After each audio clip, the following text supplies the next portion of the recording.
Good afternoon. All right. This is my first time having a poem in Little Patuxent Review, so thank you to all the editors. I really appreciate it, and I'm glad to be here. So I'll read my piece in the review, and it's called Touched. And I'm an only child, so I know a lot about make-believe, in a sense. So, but this is a different type of make-believe. I think we've all seen it at some point. Touched. Touched is the term I remember the most used for the folk people said were just a little out of their right mind. So kind it seemed to regulate their mental illness to an extra caress. At work, mixed in with the diners and book buyers, I meet them, some looking for a quiet place to sit, eyes big as saucers, the whites amplified, their pupils dilated dancing yolk.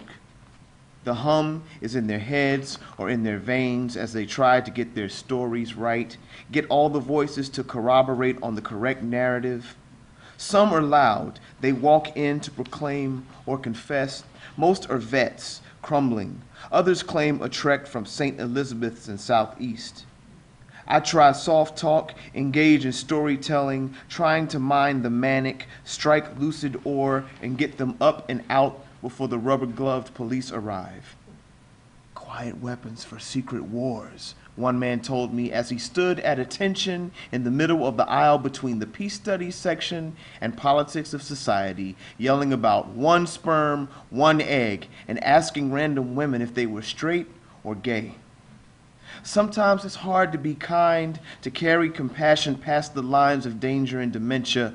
One woman threatened to cut me with her imaginary knife, and I expected such a bite from a blade because she truly believed she held it in her hands.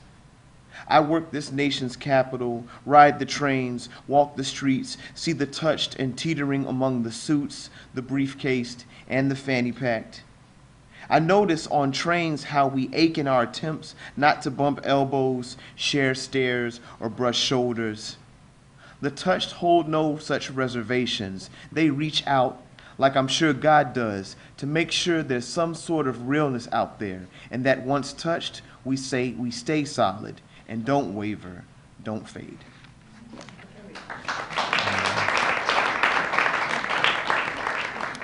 So, this is a poem definitely about make-believe. It's called D&D, A Confession.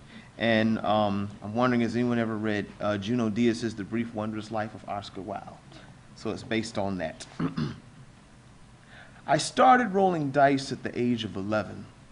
On weekends, late into the night, I'd blow into my Buckeye brown tight fist, shake the bright red stones, and let them fly. Surrounded by a crew of stone-faced white kids who'd survey my roll with hopeful glances, I'd watch the die twirl and settle, check the numbers, then proceed to slaughter, open to their bloodthirsty suggestions. Dude, you're a third-level elf paladin. Use your broadsword on the orc battalion. No way, dude. If I want to wear down their hit points, I gotta use my mace. Jeez, man, I only get one turn per round, and what happens when it's their turn to attack? I lost my enchanted shield to that bugbear a few turns ago, and all I have is this chainmail, one flask of healing potion, and a prayer. I hear you, man, and we all know how orcs like to aim low. I hope your hit points hold, bro. If you die, I'll resurrect you, but you'll have to give me that cachet of emeralds in return. I'd sip my Mr. Pibb and munch on pretzels thoughtfully. Decisions, decisions. Heavy is the lone black kid's head in the world of Dungeons and Dragons.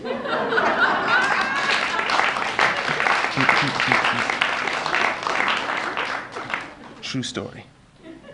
And since Father's Day, this is Father's Day weekend, this is one of the few pieces I've written for my dad. So he's seen it. No comment from him yet. So it's called Legacy. My father's vocabulary is quite extensive, but he still can't find the words for I love you, nor the synonyms, the acronyms, abbreviations. I guess this is why I am a poet.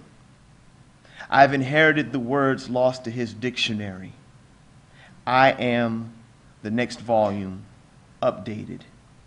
I am the New Testament. Thank you.